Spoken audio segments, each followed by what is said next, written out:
what is the very first step to building a funnel? I know in the past for myself, it's been like, well, I've got to get in ClickFunnels and lay it out, or I've got to have the copy written before I build the funnel. And a lot of times we get into trouble where we're starting to get ahead of ourselves. So I want to tell you a little bit about that today.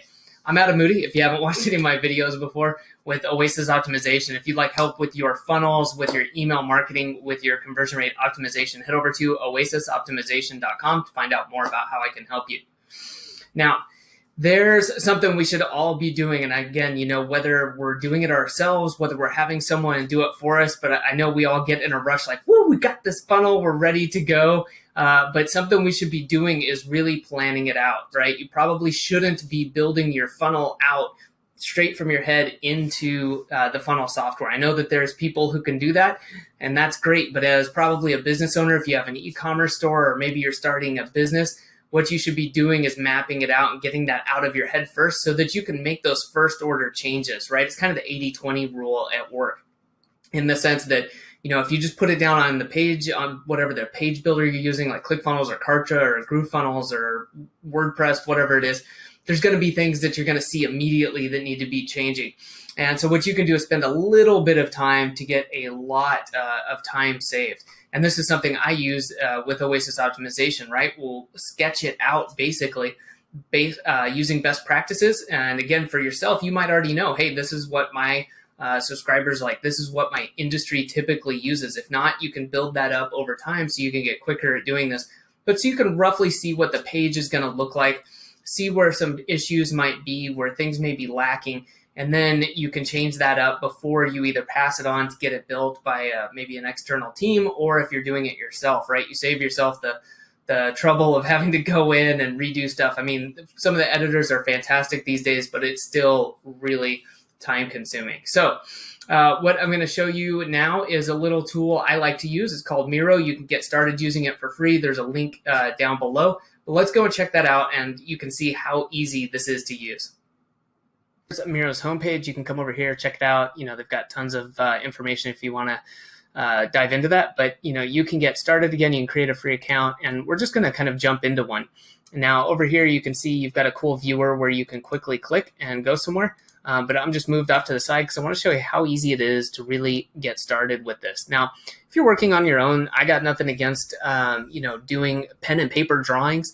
That's something I have done and still do. But when you start working with a team, it's generally better to have something digital, and just for not only the workflow, but also so, again, even if you're by yourself, so you can come back to it later and say, hey, what did we do for Black Friday last year? Or what did we do for this one funnel? So that you don't have to reinvent the wheel every time, and you have a little bit of a history about what you've done and can go back and really easily recreate things.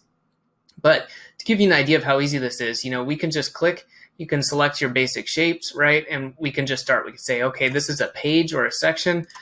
We could add some text in here and, call this title goes here.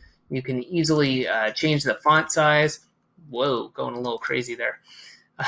You can, let's say we want to come back here and we want to center things. You can see where it's got the guidelines, which is really handy. So again, the idea isn't to be perfect and build the entire funnel. It's a lot of times just to get that layout and say, what does this have? What is this? Is this a text area? What goes where, really get things out of our head and to get things laid out in a way that we know will work. And, maybe we add some little rounded buttons in here and move things around that we weren't supposed to, but you get the idea. I don't want to go through here and give you a tutorial on how to click and drag stuff, but this can be, done really quick. If I wasn't talking and I could concentrate, we could probably lay out a short landing page in like literally a minute or two.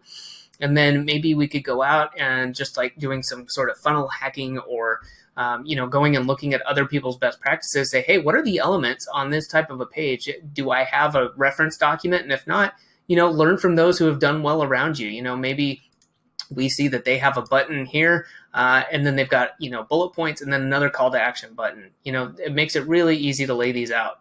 And then you can end up with something like this where, here's a layout for a Black Friday sales page.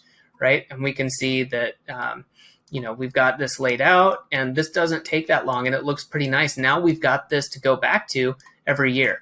All right. So we've got this nice handy layout, and now we can get to it and start building the funnel. And you can even see here, it doesn't even match up perfectly, and that's fine. This is not meant to be some beautiful thing. This is meant to be a guide so that now you can go and take the funnel and build it out much more quickly instead of just trying to get it out of your head and get it right the first time.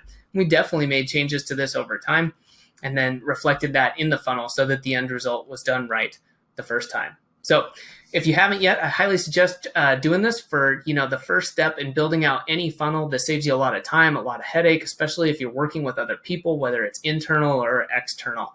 And if you'd like help with any of this, if you have questions about funnels, about email marketing, conversion rate optimization, you can get in touch with me at oasisoptimization.com.